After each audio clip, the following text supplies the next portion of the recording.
नमस्कार, मैं डॉक्टर दिलीप कुमार विद्या भवन महिला कॉलेज सिवान से। छात्रों, आज हम मोहम्मद गोरी के बारे में पढ़ेंगे। मोहम्मद गोरी के बारे में अक्सर एक सवाल आता है परीक्षाओं में। मोहम्मद गोरी के आक्रमण के कारणों, स्वरूप और परिणामों की विवेचना करें। तो आइए हम लोग जानते हैं मोहम्मद गोरी के बारे में। मोहम्मद गोरी के पूर्व में भी मोहम्मद गजनवी का आक्रमण भारत में हुआ था, जो बहुत ज़्यादा प्रभावकारी नहीं हुआ और वह उनका राज्य जो है यहाँ पर अस्थाई राज्य नहीं बन सका। लेकिन मोहम्मद गोरी का आक्रमण जो है मोहम्मद गजनवी के अपेक्षा ज़्यादा प्रभावकारी और अस्थाई सिद्ध हुआ। मोहम्मद गोरी 1173 ईस्वी में मोहम्मद गजनी साम्राज्य के शासक के रूप में आते हैं और 1175 से लेकर 1205 ईस्वी के बीच में उनका कई बार भारत पर आक्रमण हुआ। तो आइए सबसे पहले हम लोग जानते हैं कि मोहम्मद गोरी के आक्रमण करने के क्या कारण थे। मध्य एशिया, पहला जो कारण था वह मध्य एशिया की स्थिति थी। मध्य एशिया की स्थिति जो थी वह मोहम्मद गोरी के अनुकूल नहीं थी। इस कारण से मोहम्मद गोरी भारत की ओर आक्रमण को अग्रसर हुआ।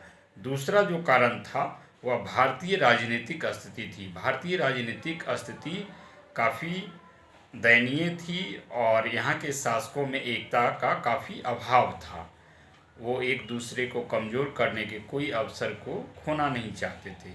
इस प्रकार का वातावरण यहाँ पर था। और अन्य एक कारण जो था, अनेक स्वतंत्र राज्यों का उदय होना। उत्तरी भारत में अनेक स्वतंत्र राज्य, राजपूत राज्य अस्तित्व में आ चुके थे, जिनमें आपसी सद्भाव एवं मैत्री का अभाव था। इसके अलावा एक और अन्य कारण जो था वह था सिंध और मुल्तान की स्थिति। पंजाब पर गजनी का शासन था, वहीं सिंध और मुल्तान गजनी के प्रभाव से मुक्त अथवा स्वतंत्र हो चुके थे। इस प्रकार से यह 3-4 जो कारण थे, इन्हीं सभी कारणों, इन्हीं परिस्थितियों में मोहम्मद गोरी का आक्रमण भारत में होता है और वो भारत में आक्रमण करने को उत्साहित होते हैं। तो अब आइए हम लोग देखते हैं कि मोहम्मद गोरी के आक्रमण का क्या स्वरूप रहा। मोहम्मद गोरी का सर्वप्रथम आक्रमण जो है 1175 ईस्वी में मुल्तान एवं कच्छ विजय पर हुआ और यह विजय इनका काफ़ी आसान रहा। मुल्तान और कच्छ पर विजय काफ़ी आसानी से इनको मिल गई। कोई विशेष प्रतिरोध के इन पर यह विजयी पा लिया। इसके बाद पुनः इनका जो अगला आक्रमण होता है वह 1178 ईस्वी में भारत पर होता है और वह गुजरात का विजय का प्रयास इनका होता है। लेकिन गुजरात में विजय जो है उनका राजपूताना राज्य के रास्ते से वो उस ओर बढ़ते हैं, जहाँ पर चालुक्य वंश का मूल राज का शासन होता है। मूल राज से उनका कड़ा मुकाबला होता है और इस युद्ध में गोरी बुरी तरह से पराजित होते हैं और किसी तरह से जान बचाकर वो वापस भाग जाते हैं गजनी। इस प्रकार हम देखते हैं कि इनका जो गुजरात विजय का जो अभियान होता है वह असफल हो जाता है और उसे जान बचाकर पुनः गजनी वापस भागना पड़ता है। और इस जो युद्ध होता है, इस युद्ध के हारने के बाद पुनः वह योजना बनाते हैं कि किस प्रकार से भारत के भीतरी भागों में प्रवेश किया जाए। और उन्होंने ऐसा सोचा कि पंजाब का ही रास्ता उपयुक्त होगा, जो कि भारत के भीतरी भागों में जाया जाए और वहाँ पर कब्जा जमाया जाए। और उन्होंने पंजाब के रास्ते को चुना। पंजाब के रास्ते से वो विजय के लिए निकल पड़े। 1179 ईस्वी में उन्होंने बिना किसी विशेष प्रयास के पेशावर को विजयी कर लिया।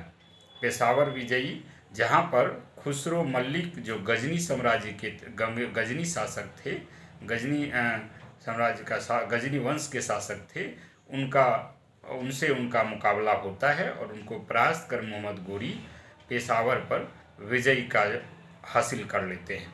पुनः जो अगला आक्रमण उनका होता है 1181 ईस्वी में, वह लाहौर पर होता है, लेकिन लाहौर पर वो विजय हासिल नहीं कर पाते हैं। पुनः आगे हम लोग देखते हैं उनका अगला आक्रमण। तो अगला आक्रमण उनका 1186 ईस्वी में पंजाब पर होता है और इस बार वह पंजाब पर आक्रमण कर वहाँ के शासकों को बुरी तरह से पराजित कर और उस पर कब्जा जमा लेते हैं। इस प्रकार छात्रों हम देखते हैं कि उनका पंजाब के रास्ते से जो विजय का अभियान चलता है, तो पंजाब में उनको पेशावर एवं पंजाब में उनको विजय हासिल होती है और उनको सफलता हाथ लगती है। अब आइए वह अब दूसरी ओर आगे बढ़ते हैं। पंजाब के बाद से उनका जो अगला अभियान होता है वह गंगा घाटी और दिल्ली विजय की योजना उनकी बनती है। चूँकि पास का नज़दीक का क्षेत्र दिल्ली का क्षेत्र था और उसके बाद गंगा घाटी का क्षेत्र पड़ता है, तो इस ओर वह लाहौर को केंद्र बनाकर वो विजय अभियान को आगे बढ़ते हैं। और पुनः उनका जो अगला आक्रमण होता है वह 1189 ईस्वी में होता है।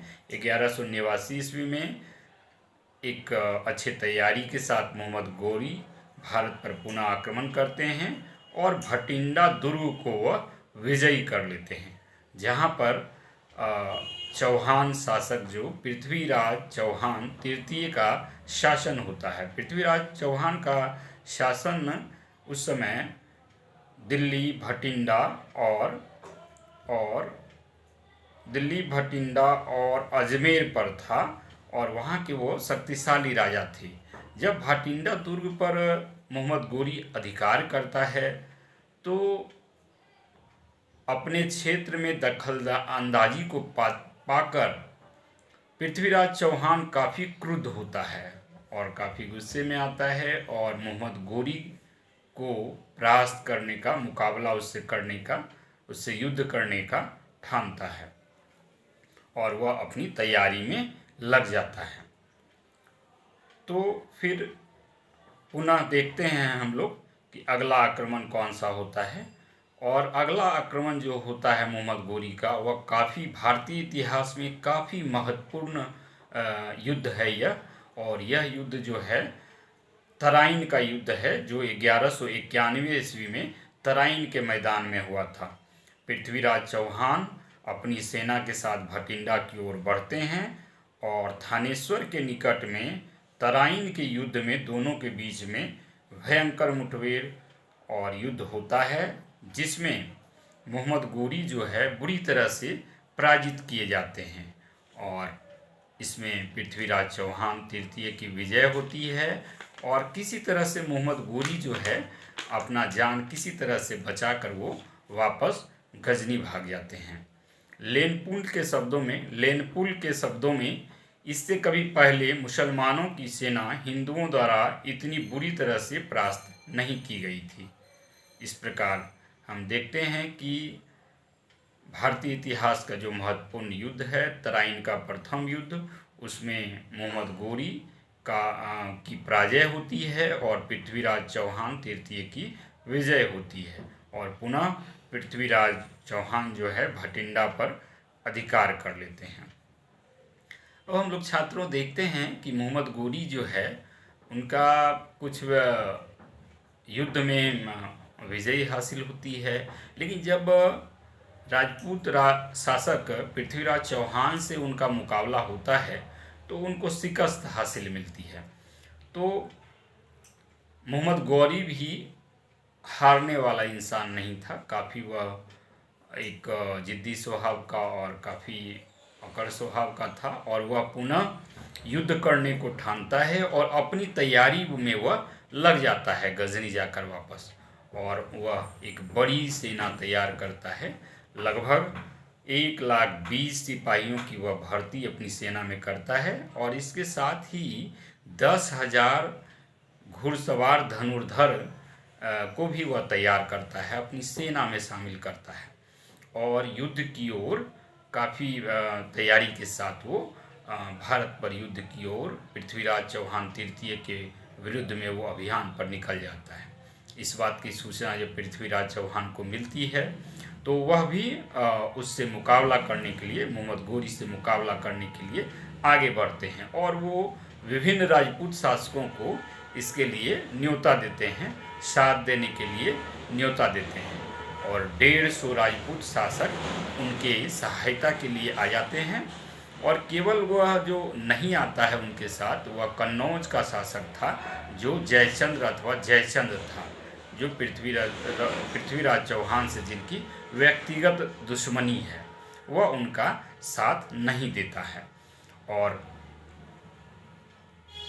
मोहम्मद गोरी के विरुद्ध में जो है पृथ्वीराज चौहान 3 लाख सैनिकों के साथ आगे की ओर बढ़ता है और मोहम्मद गोरी भी आक्रमण के लिए आते हैं, युद्ध के लिए आते हैं और दोनों का पुनः 1192 ईस्वी में तराइन के मैदान में युद्ध होता है, जो कि भारतीय इतिहास में तराइन के दूसरे युद्ध के नाम से फेमस है, प्रसिद्ध है।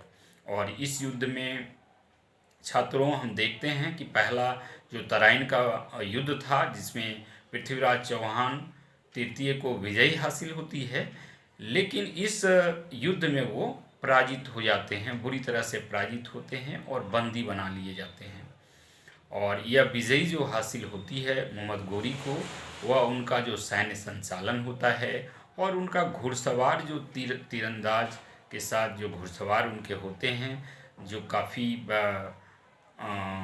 तेज़ी से आक्रमण करने में सिद्धहस्त हासिल होते हैं, इनके वजह से उनको ये सफलता मिलती है।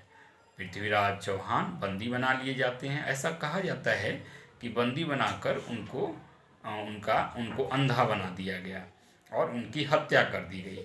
लेकिन वहीं दूसरी ओर प्रोफेसर सतीश चंद्र कहते हैं कि नहीं, उनकी हत्या नहीं की गई, उनको एक अधीनस्थ सामंत के रूप में पृथ्वीराज चौहान ने शासन किया। जैसा उनके क्षेत्र से प्राप्त सिक्कों में देखा जाता है कि उनके एक और उनका चित्र अंकित है और दूसरी तरफ दूसरे शासक श्री मोहम्मद शाम का नाम अंकित है। जो भी हो, लेकिन इतना बात तो तय है कि पृथ्वीराज चौहान को धोखा देने के कारण उनकी हत्या कर दी जाती है मोहम्मद गोरी के द्वारा।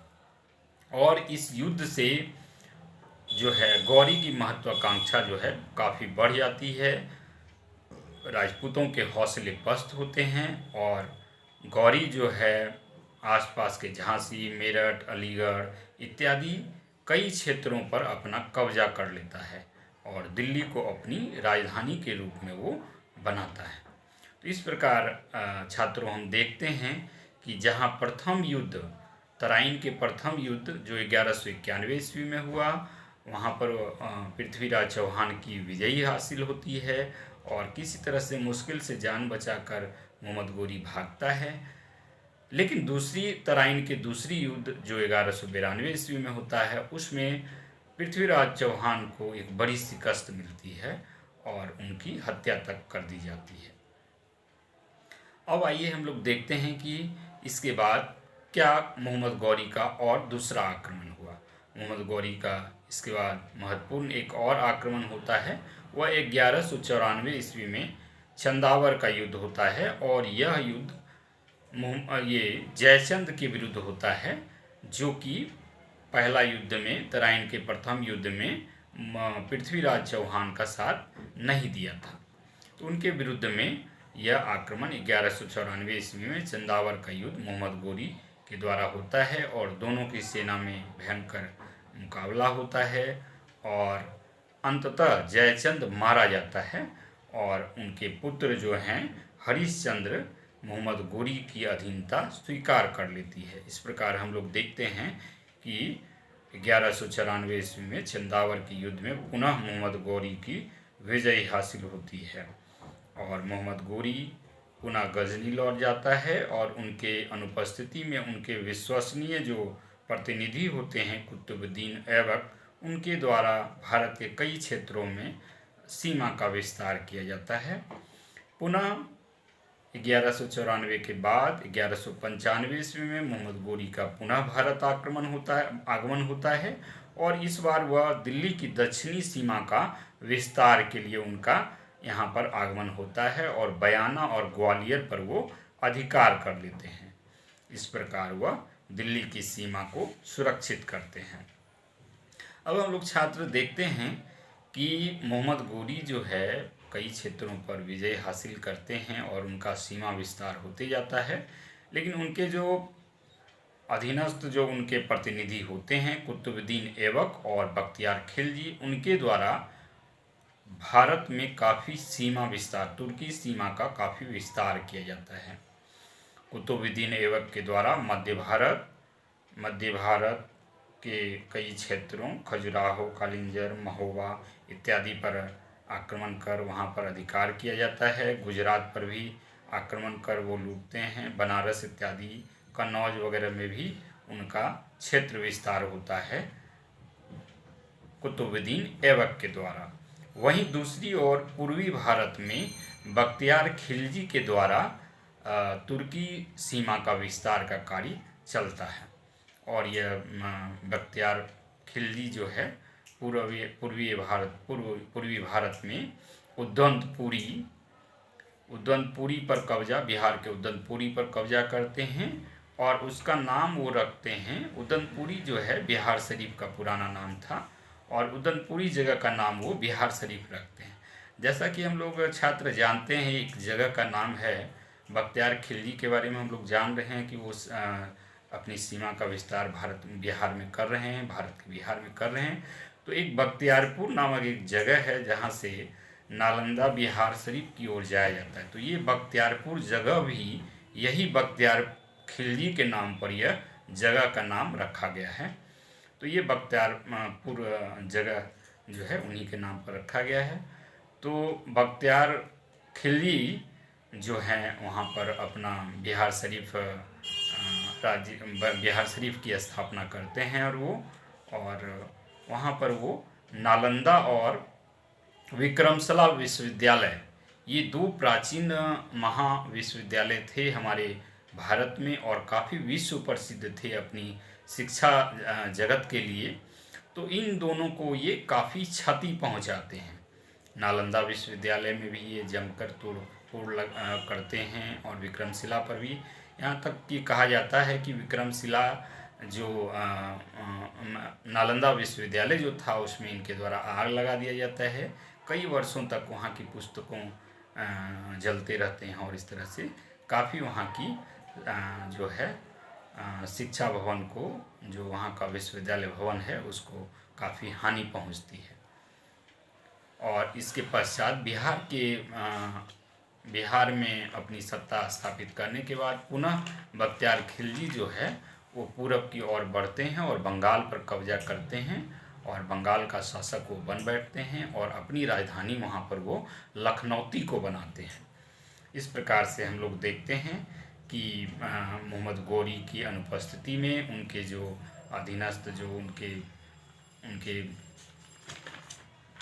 अधीनस्थ जो प्रतिनिधि होते हैं वो अपना सीमा का, तुर्की सीमा का विस्तार काफ़ी दूर तक करते हैं और उनकी मोहम्मद गोरी की जो सीमा है पंजाब से लेकर दिल्ली, उत्तर प्रदेश, बिहार, पश्चिम बंगाल तक जाकर ये फैल जाता है। उतनी बड़ी सीमा उनका विस्तार हो जाता है। अब आइए देखते हैं कि अगला आक्रमण उनका कब हुआ। तो अगला आक्रमण मोहम्मद गोरी का 1205 ईस्वी में हुआ और यह अंतिम आक्रमण उनका भारत में था और वह पंजाब के खोखर विद्रोह को शांत करने के लिए किए थे। और इस विद्रोह को शांत करने के बाद जब वो 1206 ईस्वी में गजनी लौट रहे थे तो उनकी हत्या कर दी जाती है। इस प्रकार मोहम्मद गोरी का अंत हो जाता है। लेकिन फिर भी भारतीय इतिहास में मोहम्मद गोरी का आक्रमण जो है वो काफ़ी महत्वपूर्ण सिद्ध होता है।